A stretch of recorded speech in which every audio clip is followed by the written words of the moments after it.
Olá, professores! Esta é a terceira formação da sequência sobre avaliação da Diretoria de Ensino Região de Itu. O tema: Como avaliar? Os PCNPs responsáveis por esta formação são a Liosha, Amanda, Kelsen, Marisa e eu, Luciana. Se muito já foi feito, mas vale o que será, mais vale o que será. E o que foi feito é preciso conhecer para melhor prosseguir. Vamos pedir licença poética ao maravilhoso Milton Nascimento para falar de avaliação. No primeiro momento, falamos sobre diferentes premissas e o contexto histórico na concepção de avaliação. No seguinte, apresentamos os momentos e intencionalidades que devem reger o processo avaliativo. Contamos sempre com relatos e depoimentos de profissionais da nossa diretoria de ensino, buscando aproximar teoria e prática pedagógica. Nesta formação, vamos explorar diferentes métodos ou instrumentos de avaliação e a finalidade de cada um. Vamos juntos novamente nessa jornada? Reflexões da TPC Avaliar para quê? Vamos agora fazer uma devolutiva das reflexões que as equipes escolares fizeram na TPC de avaliação número 2 e alinhar algumas concepções apresentadas. Quais foram os processos avaliativos utilizados pela escola nesse primeiro semestre? Bem, todas elas ressaltaram o grande aprendizado que todos os professores tiveram quanto ao ensino remoto. Em seguida, surgiram diversos meios de avaliação, né, como os formulários digitais do Google e também da Microsoft, as avaliações dissertativas, a produção de vídeos e fotografias das atividades, listas de tarefas, né, listas de exercícios postados em plataformas diversas como Facebook ou Instagram, WhatsApp ou outros que a escola tenha produzido. Produções textuais diversas, participação e interação no CMSP e no Google Classroom, avaliações objetivas e pesquisas propostas, mas também apareceu a app de língua portuguesa e de matemática. Houve um consenso entre os professores? Houve a necessidade de um alinhamento? Sim, cada unidade escolar desenvolveu estratégias para alcançar um bom engajamento dos alunos, de acordo com suas realidades, tanto na preparação e postagem das aulas, como nas sugestões de diferentes métodos de avaliação, priorizando sempre as habilidades essenciais elencadas pela SEDUC. Entretanto, a prática de avaliar não deve estar concentrada em apenas uma prova, um momento, mas sim numa variedade de observações feitas pelo professor durante toda a trajetória escolar dos alunos, considerando fatores específicos dessa trajetória, como o acesso aos meios digitais, nesse período de aulas remotas, por exemplo.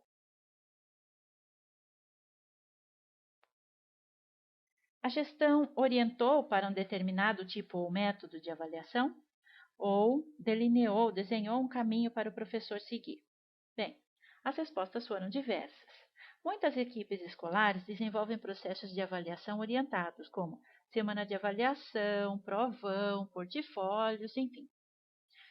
Porém, algumas consideram que nesse período de aulas remotos, isso fica impraticável, permitindo então maior liberdade ao professor para escolher o tipo, o método ou instrumento e meios para que cada um fizesse sua avaliação da forma que achasse mais adequada e mais pertinente. Ainda assim, todos relatam que a equipe gestora permanece orientando e apoiando os professores, buscando alinhar as ações para que a avaliação do processo ensino-aprendizagem priorize a verificação das habilidades e competências para retomadas necessárias ou avanços, considerando aspectos individuais e priorizando aspectos qualitativos sobre os quantitativos. Como a escola trabalha a questão da avaliação com seus professores? Bem, o tema avaliação sempre está em pauta. seja nos encontros pedagógicos como planejamento, replanejamento, ATPCs, orientações técnicas, sejam do núcleo pedagógico ou da EFAP, enfim. O primeiro passo para a transformação, e isso é consenso, é dar a esse processo um novo sentido, transformando-o em um momento reflexivo para o aluno e também para o professor. Todas as escolas narram, todas as equipes narram que existe uma abertura democrática ao diálogo coletivo, respeitando diferentes realidades, aluno e professor, avaliando toda forma de interação, com o olhar voltado ao desenvolvimento de competências e habilidades, muito além das notas, muito além da reprovação ou da aprovação. Qual a visão da escola a respeito do processo avaliativo? Bem, a avaliação é necessária para a construção da aprendizagem. Deve ser um processo que visa diagnosticar a aprendizagem de cada aluno, para retomar, recuperar ou avançar no desenvolvimento dos conteúdos, considerando sempre o ponto de partida e de chegada, fazer uso e valorização das interações com os alunos em todas as atividades propostas. É ferramenta que ajuda a rever caminhos e possibilita uma visão do aluno individual e também do coletivo, também da turma. Reitera a necessidade de abandonar as concepções tradicionais punitivas de avaliação e elevar a prática avaliativa a um outro nível, um nível reflexivo. O processo avaliativo permite situar onde estamos e onde queremos chegar, tornando-se plano de ação, tendo em mente as diferentes funções e intencionalidade das avaliações. O que acharam que trouxe mais resultados para a escola? Quais escolhas trouxeram resultados melhores? A busca ativa, o Classroom, os roteiros semanais, os formulários digitais são consenso. A qualidade, nesse momento, sobrepôs-se à quantidade. E a avaliação se tornou constante, com provas objetivas que priorizavam as habilidades ou conteúdos. Quais escolhas tiveram que ser deixadas de lado por não surtirem o efeito desejado? Certamente o trabalho em grupo se tornou inviável, mas as equipes escolares estão unidas num propósito: alcançar a todos os alunos. A aprendizagem mútua e múltipla se destacou. Professores e alunos se redescobriram, se reinventaram e aprenderam muito quanto às tecnologias. No formulário de registro de presença da ATPC Avaliar Para Quê, haviam algumas perguntas, lembram-se? Pois bem, recebemos cerca de 1.300 respostas nesse formulário, até um pouquinho mais. E a seguir, apresentaremos os gráficos que apontam os métodos mais utilizados pelos professores da nossa diretoria, considerando momentos de avaliação presenciais e remotos.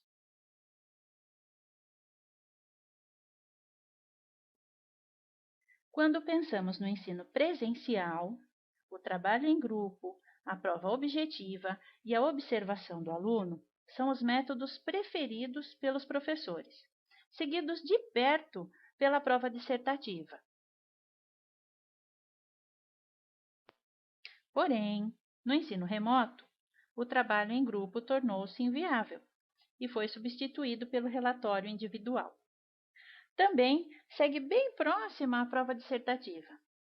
Notamos, então, que, embora tenhamos muitas opções, a maioria segue tradicionalmente sua escolha nesse mesmo trio: observação do aluno, prova dissertativa, prova objetiva. E, finalizando a nossa pesquisa, ainda falando do ensino remoto, perguntamos que meios são mais utilizados para que essas avaliações cheguem até o professor. A maioria dos professores diz ter utilizado fotos das atividades realizadas e depois o formulário digital e a resposta escrita recebida por e-mail ou no WhatsApp foram realmente as mais utilizadas por todos os professores. Olá, professores! Vamos conhecer um pouco mais sobre os diferentes instrumentos de avaliação? Primeiro instrumento: prova objetiva. Conhecida também como prova escrita de questões objetivas, a prova objetiva é o método mais conhecido e utilizado de avaliação. A prova objetiva é utilizada para mensurar a extensão de conhecimentos que o aluno aprendeu das informações específicas no conteúdo transmitido. Trata-se de elaborar uma série de perguntas diretas sobre o conteúdo ensinado, para as quais só existe uma única resposta correta. As questões podem variar entre verdadeiro e falso, múltipla escolha e preenchimento de lacunas. O método tem uma série de vantagens. Permite abranger um volume maior de conteúdo, torna o processo de correção mais simples e rápido e ainda afasta os fatores subjetivos do aluno e professor na correção. O ponto negativo é que o aluno pode acertar uma questão mesmo sem ter certeza da resposta, o que dificulta identificar a principal dificuldade do aluno. Porém, solicitar que os alunos justifiquem suas respostas pode ser uma alternativa para alcançar mais informações sobre a aprendizagem. Ao final de cada prova de múltipla escolha, é importante realizar uma análise do relatório sobre o desempenho de cada aluno. Isso permite acompanhar a evolução dele ao longo do tempo e direcionar uma atenção mais específica àqueles que apresentarem maiores dificuldades em um determinado tema. Segundo instrumento: prova escrita dissertativa. Consiste na elaboração de uma série de questões que exigem maior envolvimento e trabalho por parte do aluno. Ao contrário das provas objetivas, as dissertativas não apresentam opções de resposta. Os alunos são estimulados a estabelecer relações entre informações, resumir, analisar, julgar, comparar, relacionar, sintetizar, descrever e argumentar, entre outras possibilidades. O objetivo principal da prova dissertativa é testar o aluno a analisar um determinado problema central, formular soluções para ele e expressar tudo isso por meio de uma redação. Ao contrário da prova objetiva, em que cada pergunta tem um determinado valor e só pode ser definida como certa ou errada, as questões de uma prova dissertativa têm mais nuances, dando liberdade ao professor para determinar notas levando em conta o raciocínio, a argumentação e a redação. Destaca-se ainda como aspecto positivo da prova dissertativa a possibilidade de identificar o processo de reflexão realizado pelo aluno e os erros cometidos, para criar novas experiências com novos enfoques que permitam ao aluno chegar à formação dos conceitos mais importantes.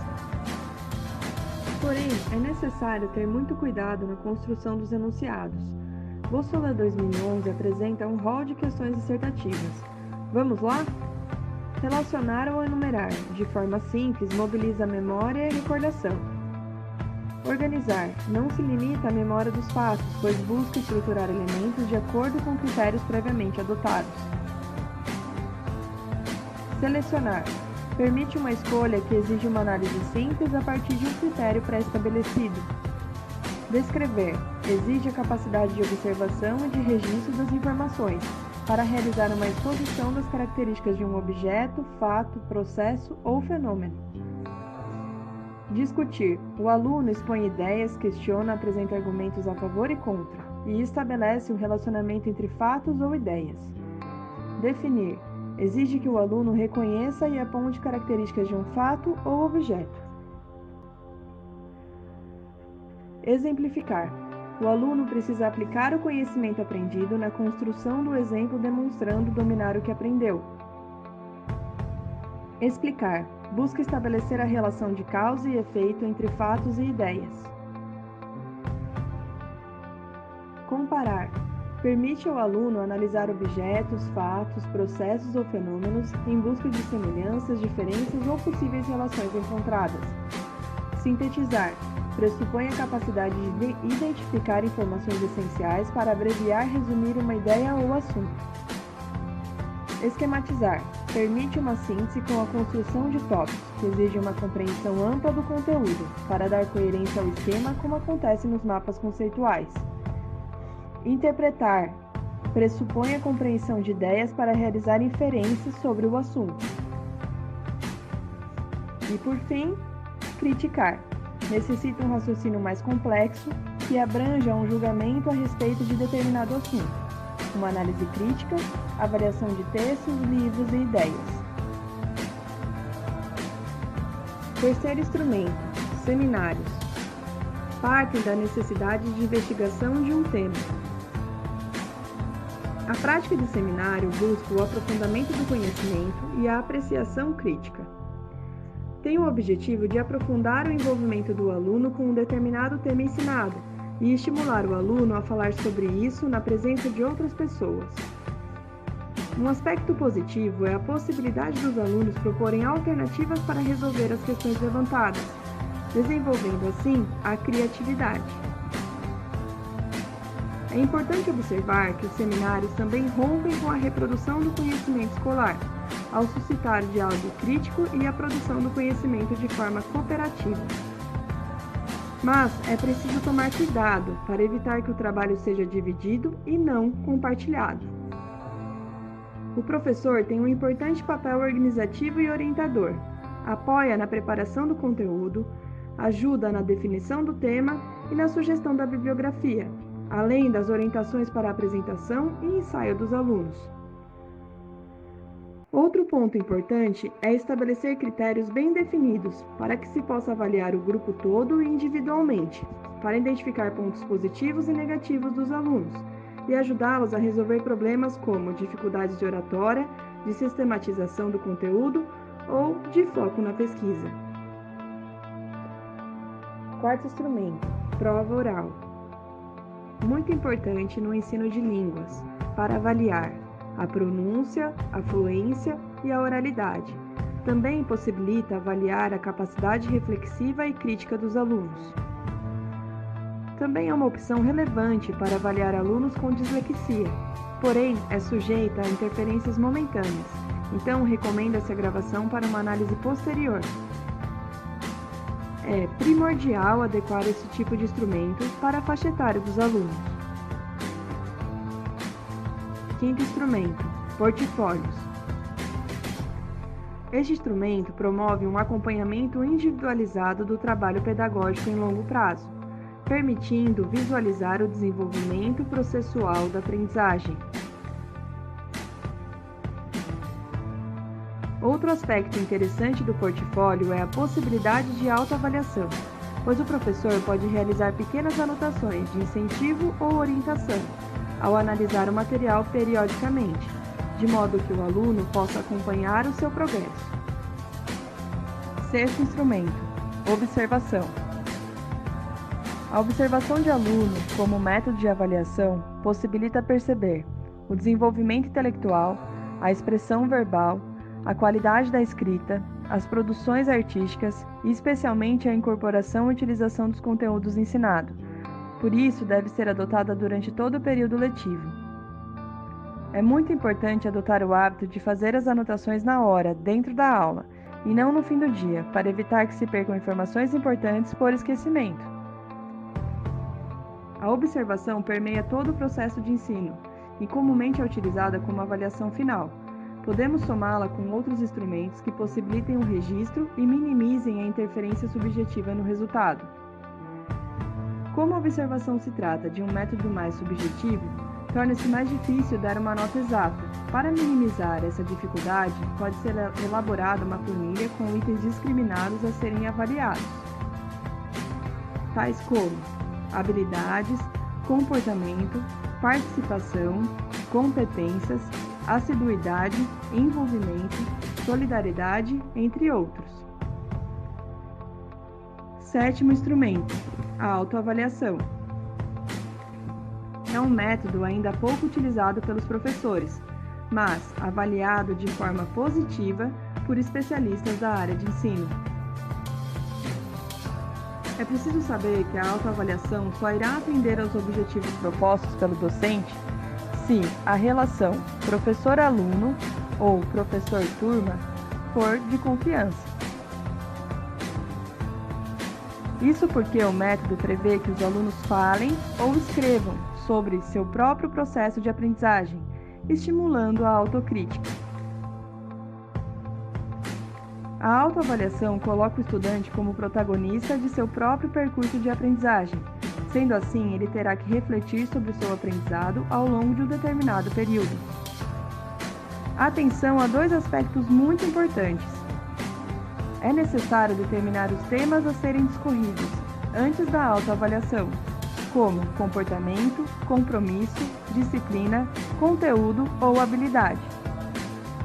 A autoavaliação gera outra avaliação.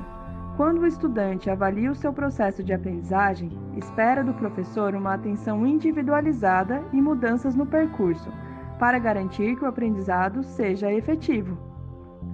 Oitavo instrumento: relatório individual.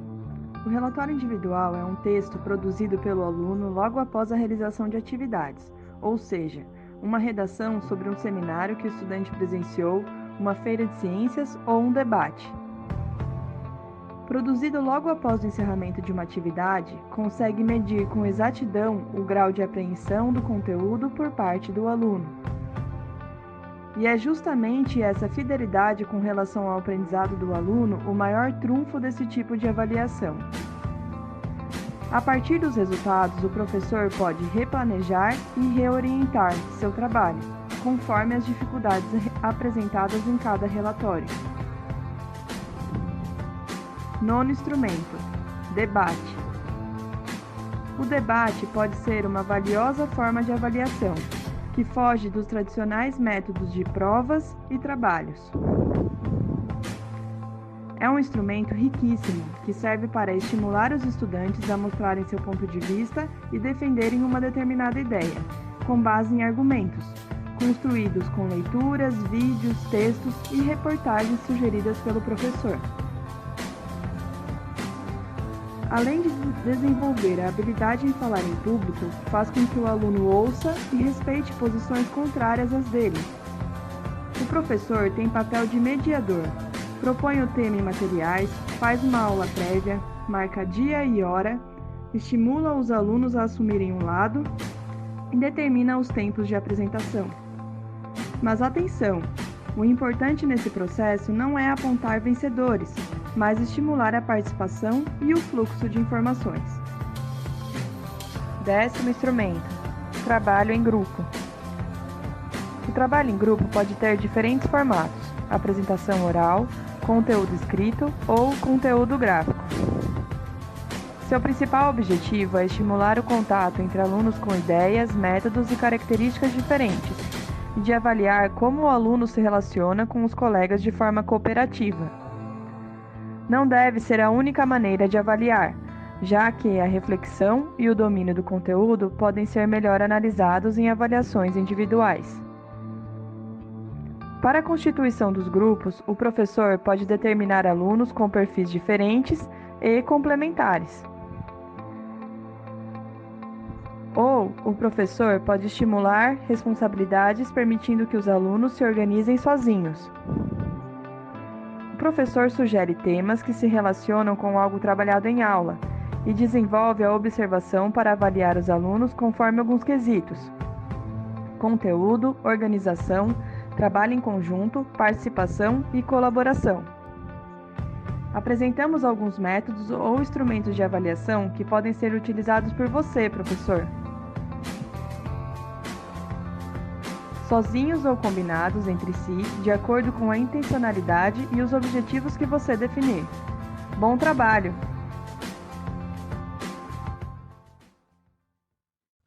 Olá, pessoal. Espero que todos estejam bem. Daremos então continuidade à nossa TPC. Nesse momento, iremos refletir brevemente sobre o que você entende sobre avaliação contínua e também qual o papel da diversificação dos instrumentos de avaliação. Isso baseado na obra de Jussara Hoffmann, Avaliar, Respeitar Primeiro e Educar Depois.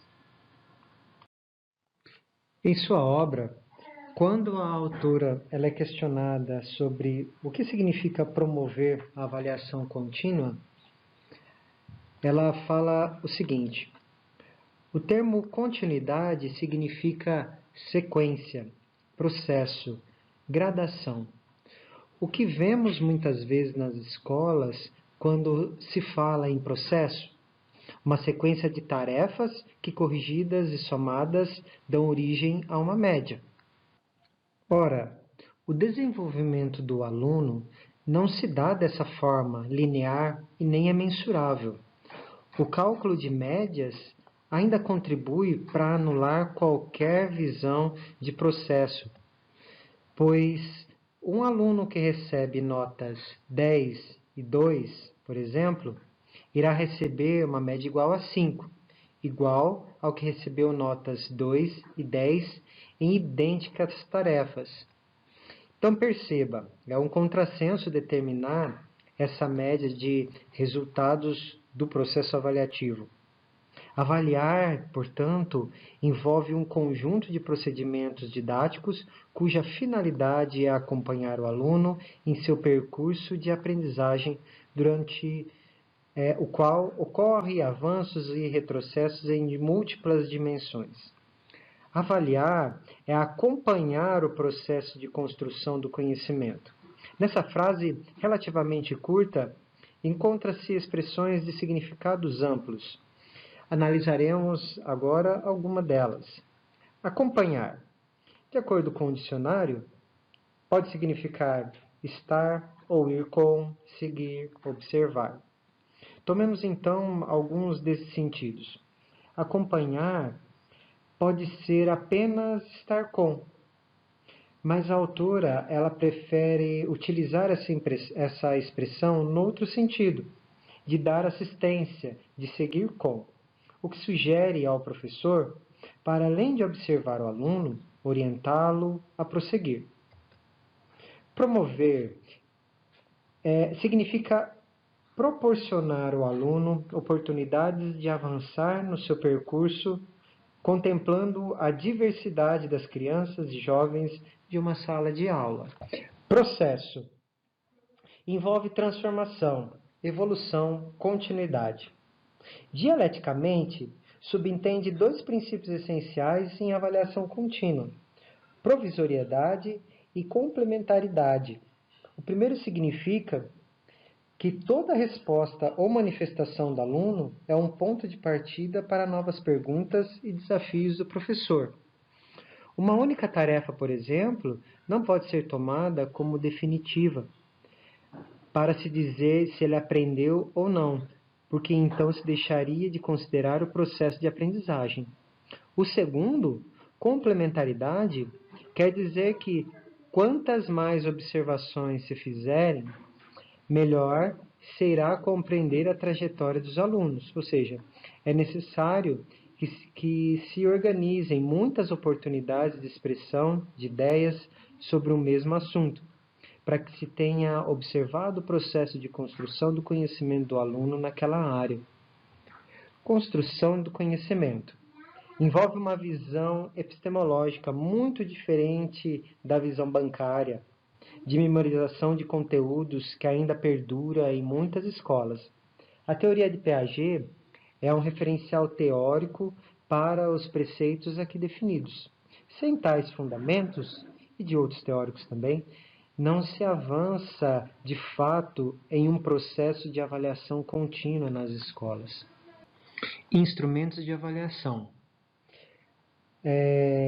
A autora ela prefere utilizar o termo tarefas avaliativas e tem como finalidade investigar os processos de aprendizagem, promovendo desafios intelectuais aos estudantes. E, nesse sentido, representam momentos significativos em termos de aprendizagem no seu sentido amplo e multidimensional, levando o aluno a aprender, a pensar sobre o seu próprio pensamento, sobre o seu fazer, etc. Ao realizar, por exemplo, uma tarefa escrita, o estudante terá de reorganizar as suas ideias, alcançando assim um patamar qualitativamente superior de pensamento. É preciso atentar, contudo, para o diferente propósito das tarefas avaliatórias. Por exemplo, realizar uma experiência no laboratório. É diferente de o aluno de relatar como fez, escrevendo suas conclusões a respeito. O professor ele precisa analisar essas duas situações, levando em conta as diferentes dimensões de aprendizagem envolvida. Em cada um desses momentos, ele chegará a indicadores diversos acerca dos saberes construídos pelo aluno, tais como a habilidade de manusear elementos químicos lá no laboratório, ou a clareza e a consistência de seu relato ao descrever a experiência que realizou. Refletindo sobre a avaliação contínua e também sobre os instrumentos de avaliação, neste momento contaremos com a participação de 3 professores. Professora Vanessa, da Escola Dolores Antunes da Silva, da cidade de Salto, o professor Elias, da Escola Regente Feijó, da cidade de Itu, e também da professora Érica, da Escola Coronel Eugênio, da cidade de Porto Feliz.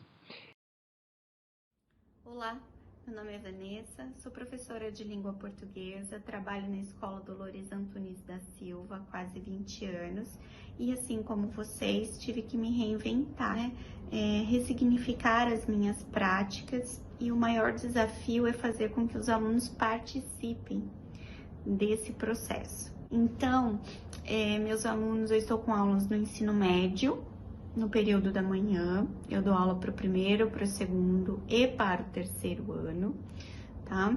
E todo início de bimestre eu disponibilizo no mural do Classroom para eles títulos de obras literárias e filmes com o mesmo título, para que eles ampliem o repertório deles, né?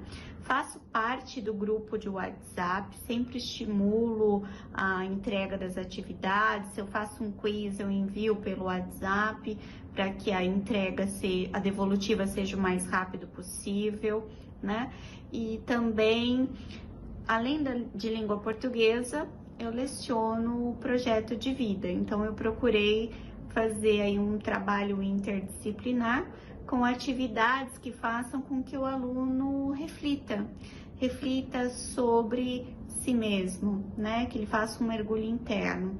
Então, eu disponibilizo vídeos com mensagens motivacionais, muitas vezes, como o esforço ou não desistir dos seus sonhos, e peço relatos por escrito, seja no caderno ou até mesmo no documentos, né? Eles podem anexar o arquivo e enviar pelo Google Classroom para mim, e aí eu já faço a correção ali mesmo, tendo essa troca, né, com eles. Fizemos um quiz chamado Você Se Conhece, eles curtiram bastante fazer essa atividade. Enfim, eu busco nas minhas práticas fazer com que o aluno ele tente olhar para dentro de si e extraia desse momento difícil algo positivo, né? Procuro sempre manter um vínculo afetivo com eles, como?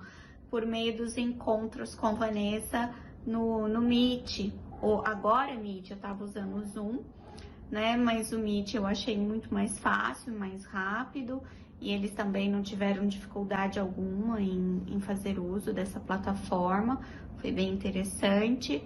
E com isso eu mantenho esse contato com eles. É um momento que a gente conversa, tira dúvida, que eu esclareço as atividades, a matéria, pergunto como eles estão e eles me contam a nova rotina, os novos hábitos. E aí eu descobri que muitos alunos estão trabalhando de maneira informal nessa pandemia, e isso também tem tirado os nossos alunos da rotina e impedido muitas vezes que eles entreguem essa atividade, mas, né, eu procuro sempre estar lembrando de que a escola deve vir em primeiro lugar. Então, tudo é sempre falado com a coordenação, com a direção, nas nossas reuniões de ATPC, e a avaliação, ela se dá em todo o processo, né? O que eu observo muito é a autonomia do nosso aluno, né? Como que ele, o que ele fez para pesquisar, como que ele foi buscar isso, enfim. Além dessa autonomia, ele se envolveu, ele participou, ele tirou dúvida, ele participou dos encontros, como que ele procedeu ao longo de todas as atividades que foram disponibilizadas para ele nessa plataforma, né? Acho que é isso. Eu acho que é sempre a gente procurar manter esse vínculo, estar perto mesmo, distante, e fazer com que eles percebam que a gente tá aqui. Oi pessoal, tudo bem? Eu sou o professor Elias, do componente curricular Educação Física da Escola Estadual Regente Feijó. Estou aqui para compartilhar uma prática avaliativa com vocês. Vamos lá? Proposta de atividade avaliativa, com a terceira série A e a terceira série B da ITEC integrado.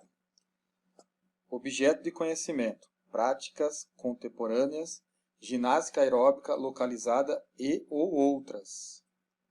Habilidade essencial trabalhada, referente ao primeiro bimestre da segunda série do ensino médio. Reconhecer a associação promovida pelas mídias entre ginástica e padrões de beleza. Lembrando que o currículo oficial da ITEC é semelhante ao currículo do Estado de São Paulo e tem uma sequência diferente. Então, nós utilizamos essa habilidade, né, esse objeto do conhecimento, com a terceira série do ensino médio da ETEC, com as estratégias e instrumentos de avaliação, metodologias ativas através de um fórum, onde nós trabalhamos com uma aula expositiva pela plataforma Teams, instigando a participação e a reflexão dos alunos.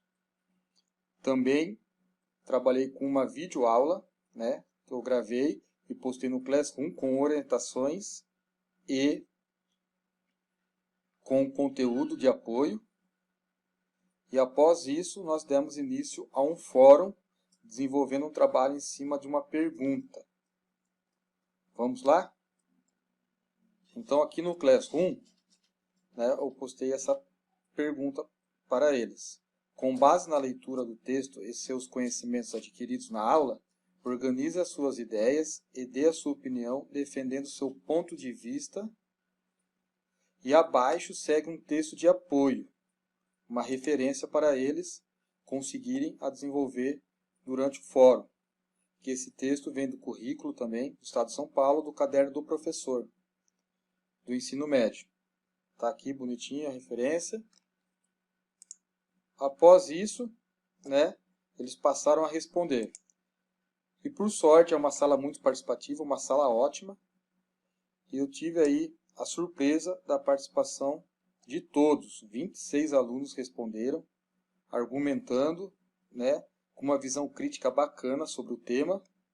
E após isso, eu avaliei, dei uma lida aí por completo em todas as respostas. Nós passamos para o fórum em forma de debate. E aqui nós temos a estrutura de como eu organizei para eles participarem. Avaliação de educação física pela plataforma Teams. Fórum, corpo, saúde e beleza. Padrões de beleza atuais. Tema: práticas contemporâneas, ginástica aeróbica localizada e ou outras. Então nós fizemos esse estudo, lembrando que eles fizeram uma pesquisa, organizaram uma apresentação de até 10 minutos para apresentar o seu ponto de vista, defendendo a sua opinião a favor do tema, que ficou com a terceira série B, e também organizar a sequência de apresentação e um PPT para passar durante a apresentação deles.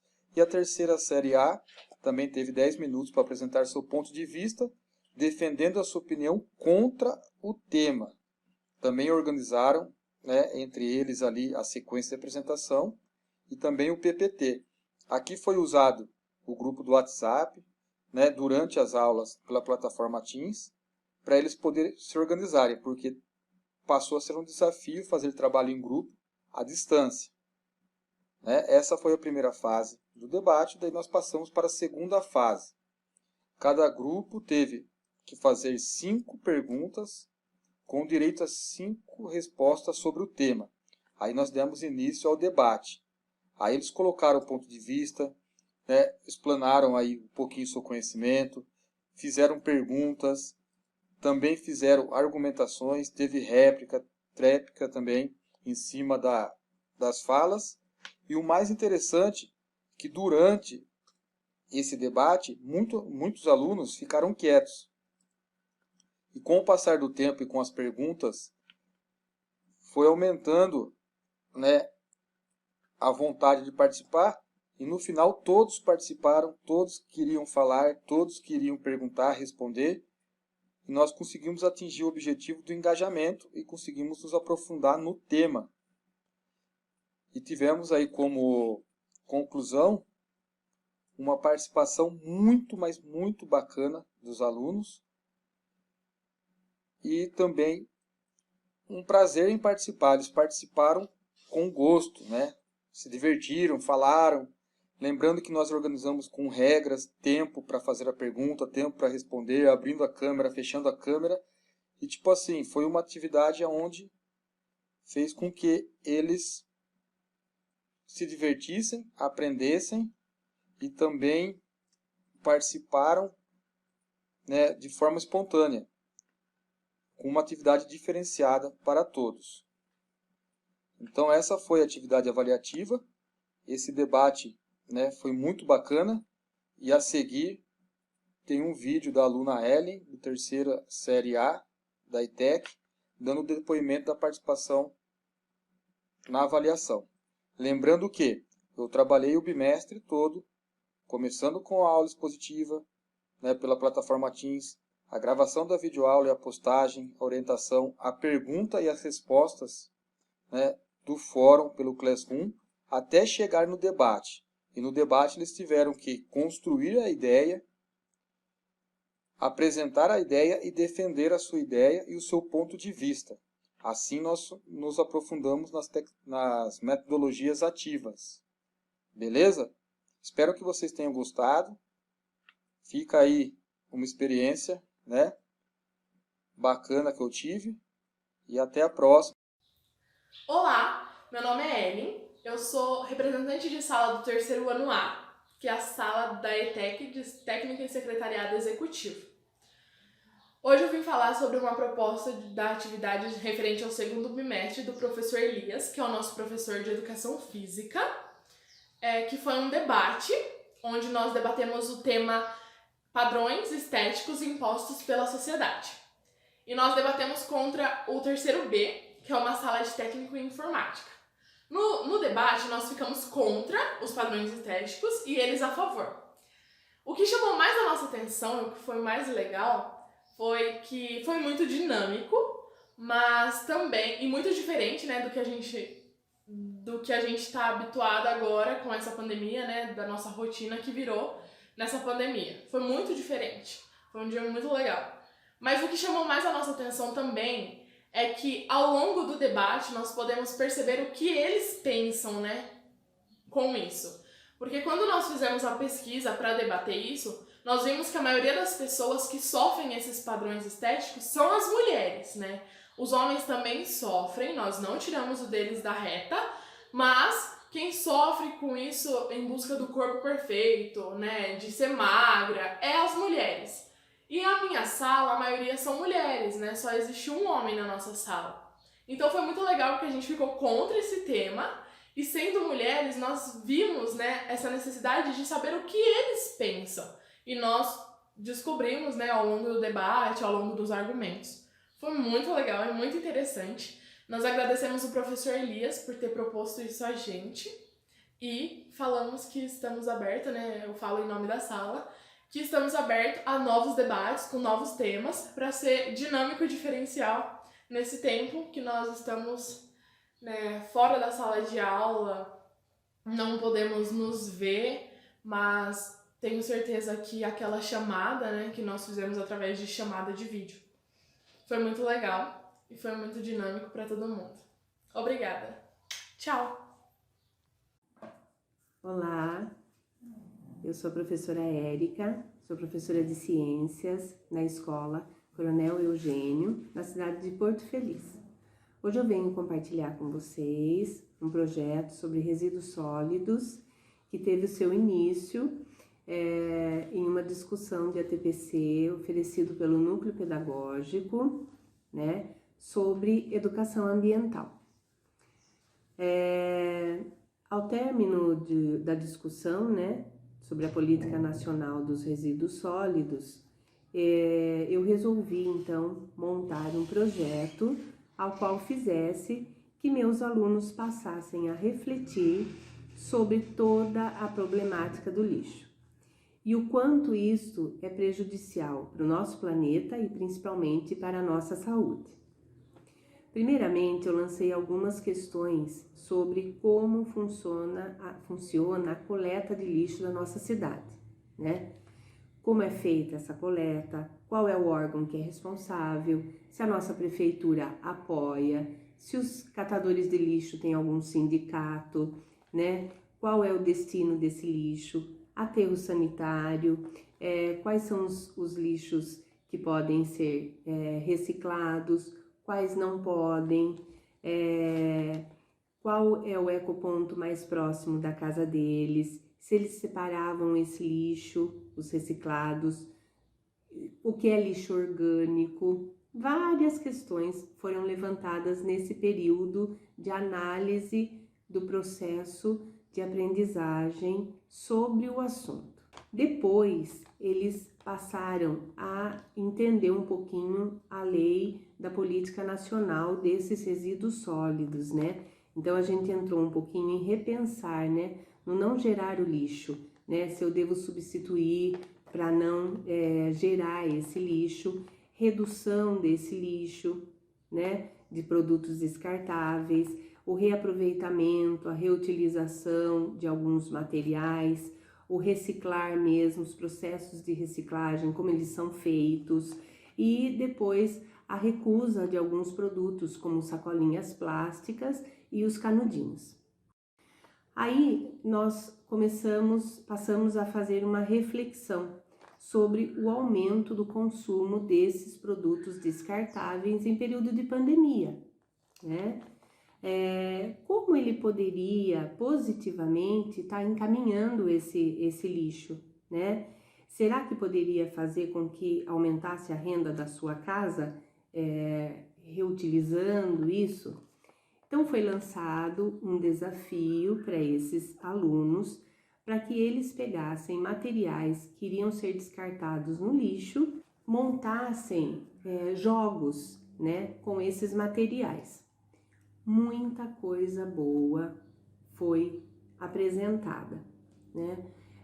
Os melhores trabalhos nós postamos no Face da nossa escola, teve uma adesão muito grande de todos os alunos até que não estavam participando até o momento das aulas, das reflexões, acabaram entrando por conta dos jogos. A gente percebeu uma adesão muito grande dos alunos, né? E um entretenimento, uma criatividade, e o retorno foi muito satisfatório para nós. Eu tenho certeza que todos nós estamos fazendo o impossível, né, para poder conseguir avaliar os nossos alunos, né, por conta desse distanciamento. Lógico que se chegamos ao processo de avaliação, estamos fazendo de uma certa maneira, nós devemos tentar outras formas. E essa forma de prática para nós, para mim principalmente, foi uma prática muito inteligente, uma prática muito com bons resultados, e é por isso que eu estou compartilhando com vocês. Quem erra não sabe? O que sabe quem erra? Avaliar exige antes que se defina aonde se quer chegar, para em seguida escolherem-se os procedimentos referentes à coleta de dados, comparados com o contexto e a forma em que foram produzidos. O instrumento de avaliação deve atender à promoção e à melhoria da aprendizagem, possibilitando reformulações necessárias para assegurar a aprendizagem dos alunos. O instrumento deve ser bem planejado, conter questões precisas, focar num único conteúdo e utilizar linguagem clara e objetiva. A escolha adequada do instrumento está na clareza do que se pretende observar. Mas a avaliação não se encerra nessa escolha, pois as informações coletadas deverão possibilitar ao professor e ao aluno conhecer e situar-se em relação à aprendizagem.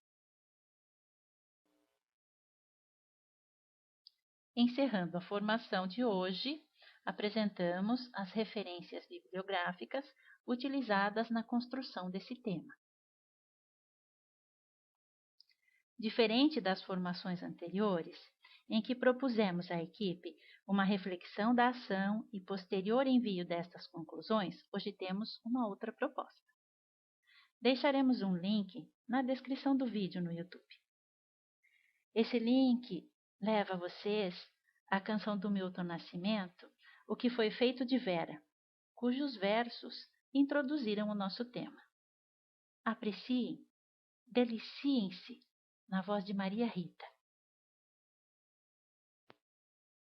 Mas antes, lembramos que é necessário preencher o link para registro de presença e estacionamento de dúvidas. Um grande abraço a todos, fiquem bem. A Diretoria de Ensino Região de Itu agradece a participação de todos.